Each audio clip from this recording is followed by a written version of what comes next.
Interesting. I wonder where we left off this morning.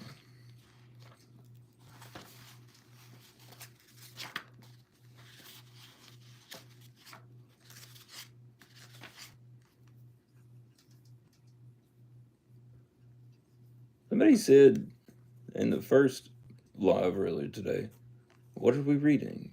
But I thought I wrote it in the title.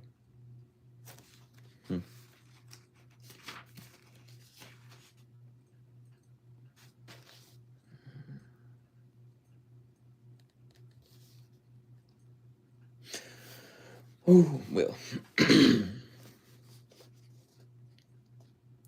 Far out, in the uncharted backwaters of the unfashionable end of the western spiral arm of the galaxy, lies a small, unregarded yellow sun. Orbiting this at a distance of roughly 98 million miles is an utterly insignificant little blue-green planet whose ape-descended life forms are so amazingly primitive that they still think digital watches are a pretty neat idea. This planet has, or rather had, a problem, which was this. Most of the people living on it were unhappy for pretty much of the time. Many solutions were suggested for this problem, but most of these were largely concerned with the movements of small green pieces of paper. Which is odd, because on the whole, it wasn't the small green pieces of paper that were unhappy. And so the problem remained. Lots of the people were mean, and most of them were miserable, even the ones with digital watches. Many were increasingly of the opinion that they'd all made a big mistake in coming down from the trees in the first place.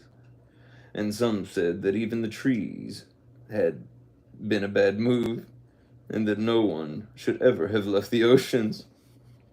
And then, one Thursday, nearly 2,000 years after one man had been nailed to a tree for saying how great it would be to be nice to people for a change, a girl sitting on her own in a small cafe in Rickmansworth suddenly realized what it was that had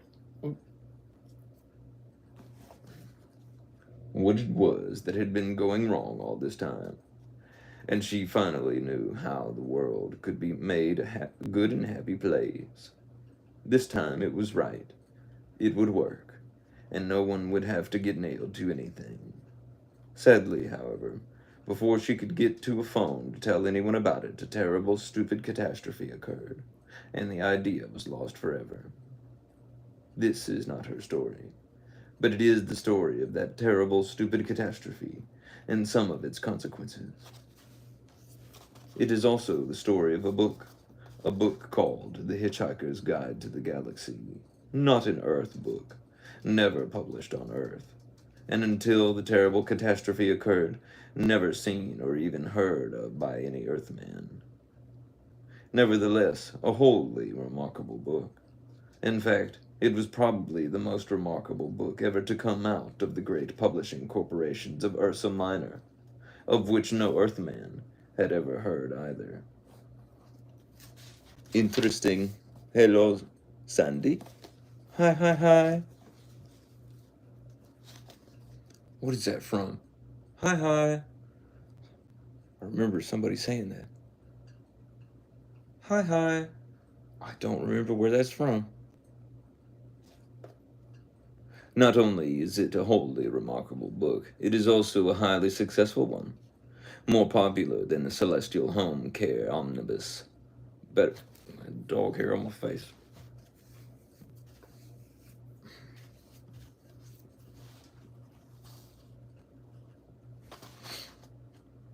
Better selling than 53 more things to do in zero gravity, and more controversial than Ulan Kulufid's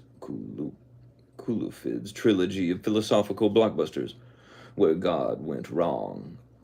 Some more of God's greatest mistakes, and who is this God person anyway? In many of the more relaxed civilizations, on the outer eastern rim of the galaxy, The Hitchhiker's Guide has already supplanted the great encyclopedia. the great Encyclopedia Galactica as the standard repository of all knowledge and wisdom. For though it has many omissions and contains much much that is apocryphal, or at least wildly inaccurate, it scores over the older, more pedestrian work in two important respects. First, it is slightly cheaper, and second, it has the words "Don't Panic" inscribed in large friendly letters on its cover. But the story of this terrible, stupid Thursday, the story of its extraordinary consequences, and the story of how these consequences are inextricably intertwined with this remarkable book begins very simply. It begins with the house. Hello. How do you even say that? Nothing. 0%. What's up? Chapter 1. The house stood on a slight rise just on the edge of the village. It stood on its own and looked out over a broad spread of West Country farmland. Not a remarkable house by any means. It was about 30 years old, squattish, squarish, made of brick, and had 4 windows set in the front of a size and proportion which more or less exactly failed to please the eye. The only person for whom the house was in any way special was Arthur Dent, and that was only because it happened to be the one he lived in. He had lived in it for about 3 years, ever since he had moved out of London, because it made him nervous and irritable. He was about 30, as well, tall, dark-haired, and never quite at ease with himself. The thing that used to worry him most was the fact that people always used to ask him what he was looking so worried about. He worked in a local radio. He worked in local radio, which he always used to tell his friends was a lot more interesting than they probably thought. It was, too. Most of his friends worked in advertising. On Wednesday night, it had rained very heavily. The lane was wet and muddy, but the Thursday morning sun was bright and clear as it shone on Arthur Dent's house for what was to be the last time. It hadn't properly registered yet with Arthur that the council wanted to knock it down and build a bypass instead. Oh, you know what? Actually, they actually came through. Wait, no, that maybe I'm remembering that wrong. I remember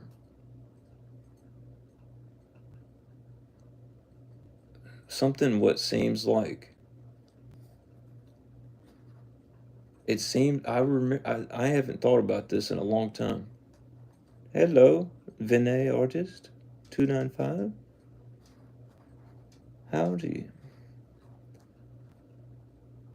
Hello, nice to meet you. Nice to meet you too. I was just thinking about I hadn't thought about this in a long time. So there's a bypass near the house. And I seem to recall them seeing if they could buy this land to do something with it for the bypass, but that doesn't make any sense. I don't know. You are country. I sure am, baby. Them's the kisses. Apple. Yeah, strange memory that I don't know what to do with. Yeah, if you ever run into a skunk, you'll lock eyes for no less and no more than 1 second. You can run from skunks. Just make sure you don't trip. My country is India. Nice. I mean, I hope it's nice. Hope it's nice for you. Hope so. Very interesting. Um, Trying to remember something. Om Shivaya Namah. Something like that.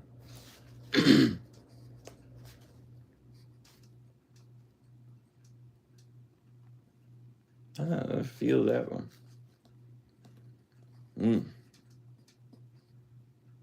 Whew. Where am I at?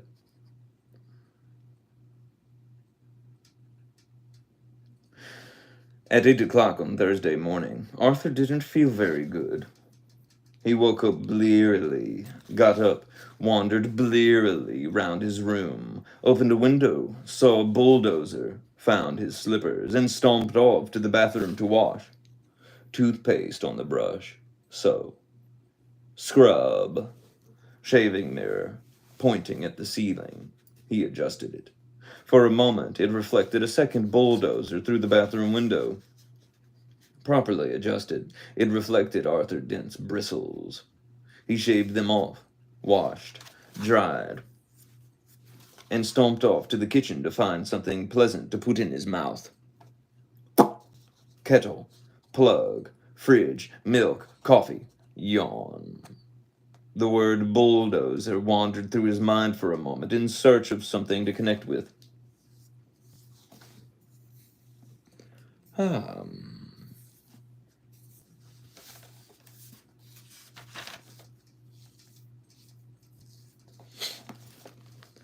The bulldozer outside the kitchen window was quite a big one. He stared at it. Yellow, he thought, and stomped off back to his bedroom to get dressed. Yellow, he thought. Strange.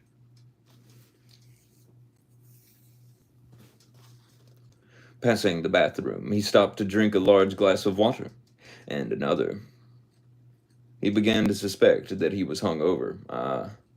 Why was he hungover? Hey, kitty.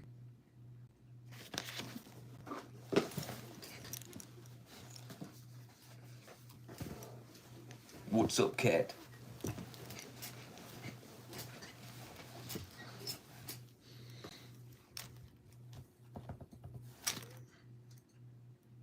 Hey, kitty. You want to come up here?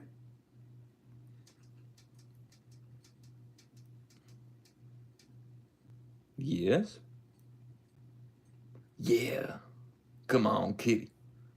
Down to the back, the back, the back, back.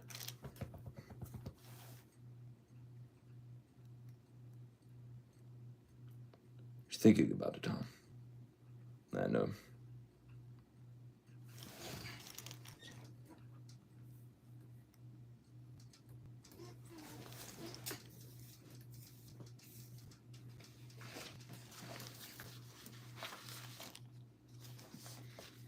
My kitty's trying to decide if she wants to come up here.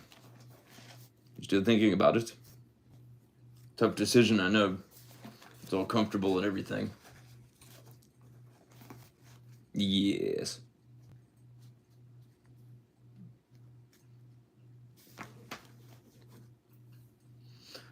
Alrighty then.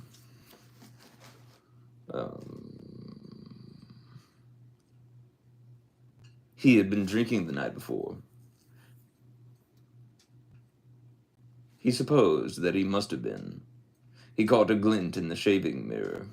Yellow, he thought, and stomped on to the bedroom. He stood and thought. The pub, he thought. Oh dear, the pub.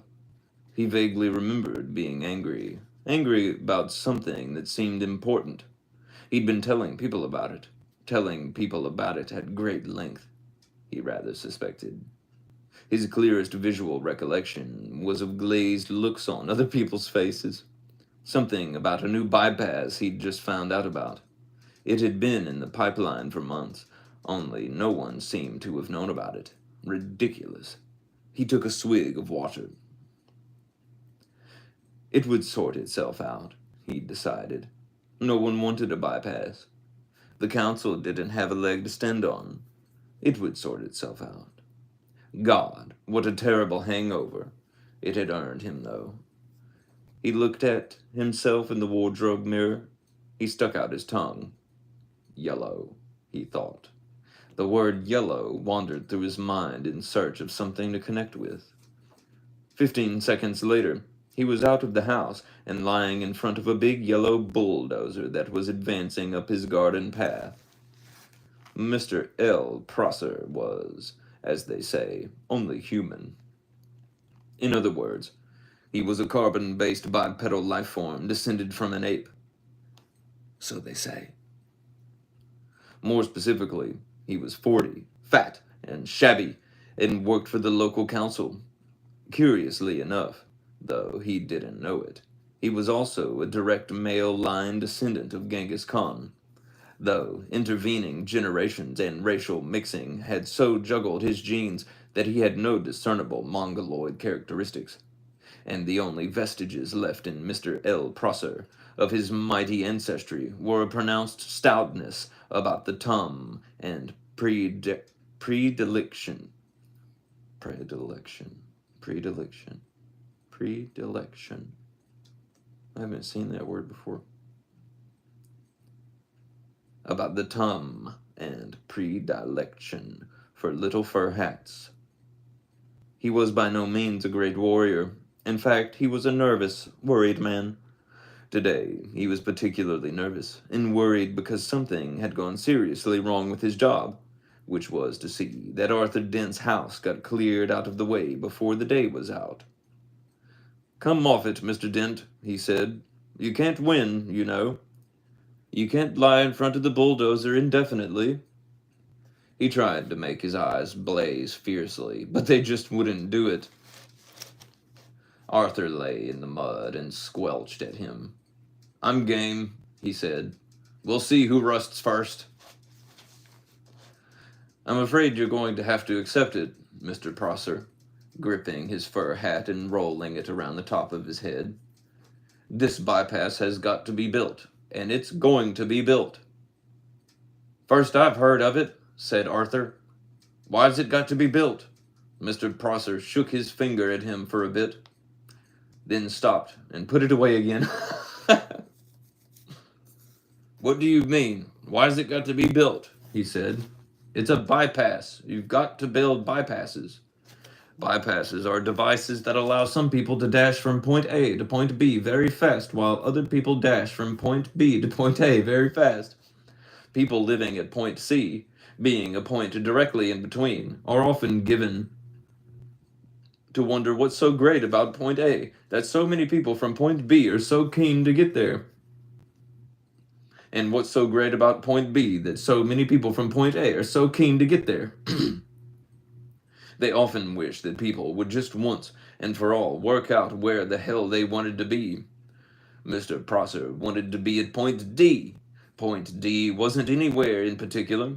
It was just any convenient point a very long way from points A, B, and C. He would have a little cottage at point D with axes over the door, and spend a pleasant amount of time at point E, which would be the nearest pub to point D.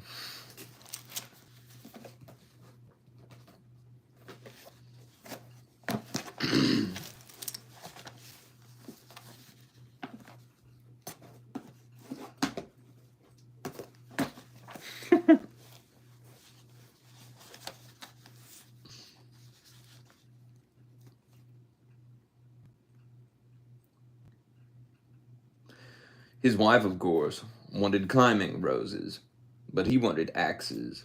He didn't know why, he just liked axes. He flushed hotly under the derisive grins of the bulldozer drivers.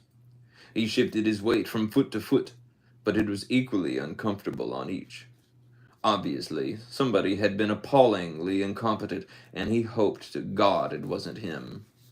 Mr. Prosser said, "You were quite entitled to make any suggestions or protests at the appropriate time, you know." "Appropriate time?" hooted Arthur. "Appropriate time? The first I knew about it was when a workman arrived at my home yesterday. I asked him if he'd come to clean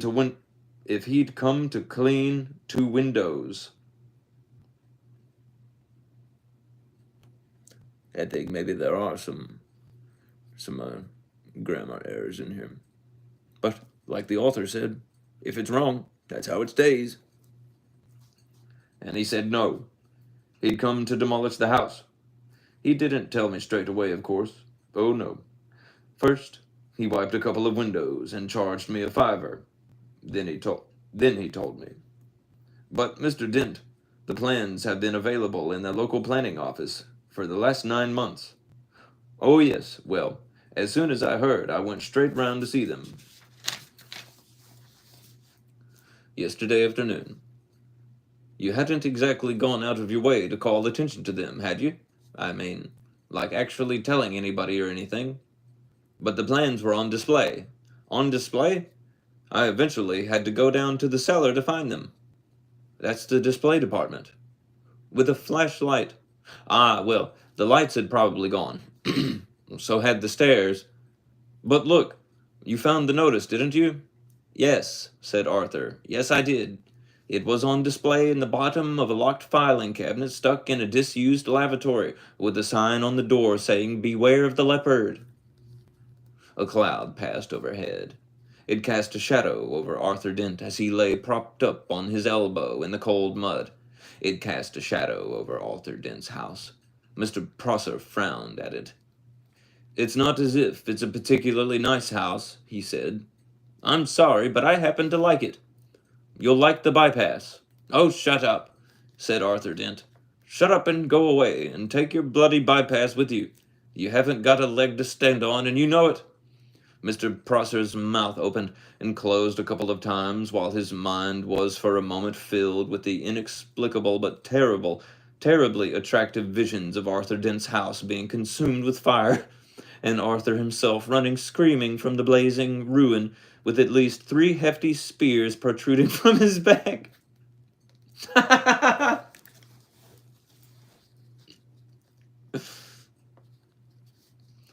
Mr. Prosser was often bothered with visions like these, and they made him feel very nervous. He stuttered for a moment, and then pulled himself together. "Mr. Dent," he said. "Hello? Yes?" said Arthur. "Some factual information for you. Have you any idea how much damage that bulldozer would suffer if I just let it roll straight over you?" "How much?" said Arthur. "None at all," said Mr. Prosser, and stormed nervously off, wondering why his brain was filled with 1,000 hairy horsemen all shouting at him. By a curious coincidence, none at all is exactly how much suspicion the ape descendant Arthur Dent had that one of his closest friends was not descended from an ape, but was in fact from a small planet somewhere in the vicinity of Betelgeuse, and not from Guildford, as he usually claimed. Arthur Dent had never, ever suspected this. This friend of his had first arrived on the planet Earth some 15 Earth years previously, and he had worked hard to blend himself into Earth society, with, it must be said, some success. For instance, he had spent those 15 years pretending to be an out-of-work actor, which was plausible enough. He had made one careless blunder, though, because he had skimped a bit on his preparatory research. The information he had gathered had led him to choose the name Ford Prefect as being nicely inconspicuous. He was not conspicuously tall. His features were striking, but not conspicuously handsome. His hair was wiry and gingerish and brushed backward from the temples. His skin seemed to be pulled backward from the nose. There was something very slightly odd about him, but it was difficult to say what it was. "That sounds familiar." Perhaps it was that his eyes didn't seem to blink often enough, and when you talked to him for any length of time, your eyes began involuntarily to water on his behalf. Perhaps it was that he smiled slightly too broadly. "That sounds familiar," and gave people the unnerving impression that he was about to go for the neck. He struck most of the friends he had made on Earth as an eccentric, but a harmless one, an unruly boozer with some oddish habits. For instance, he would often gate-crash university parties, get badly drunk, and start making fun of any astrophysicists he could find till he got thrown out. Sometimes He would get seized with oddly distracted moods and stare into the sky as if hypnotized until someone asked him what he was doing. Then he would start guiltily for a moment, relax, and grin. It's just so familiar to me. Oh, just looking for flying saucers, he would joke, and everyone would laugh and ask him what sort of flying saucers he was looking for. Green ones, he would reply with a wicked grin, laugh wildly for a moment, and then suddenly lunge for the nearest bar and buy an enormous round of drinks. Evenings like this usually ended badly. Ford would get out of his skull and whiskey, huddle in a corner with some girl, and explain to her in slurred phrases that, honestly, the color of the flying saucers didn't matter that much, really.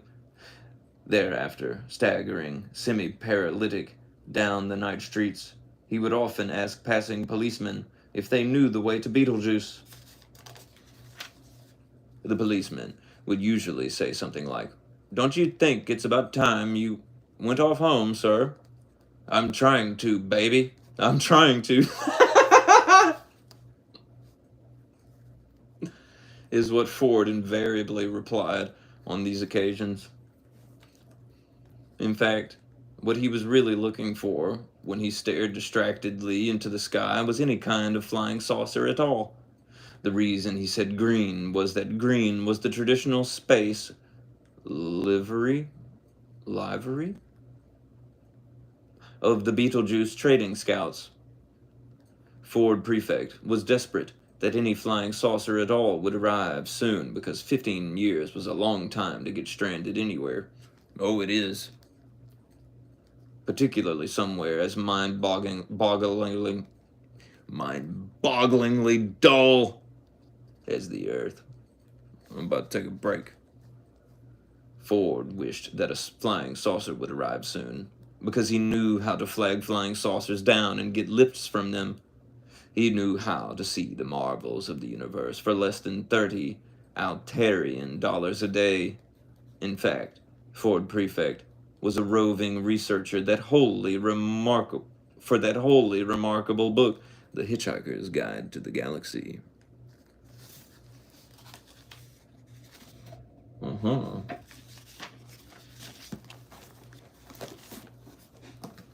I'll be back. Don't go anywhere. I'll find you. I know this place better than you do.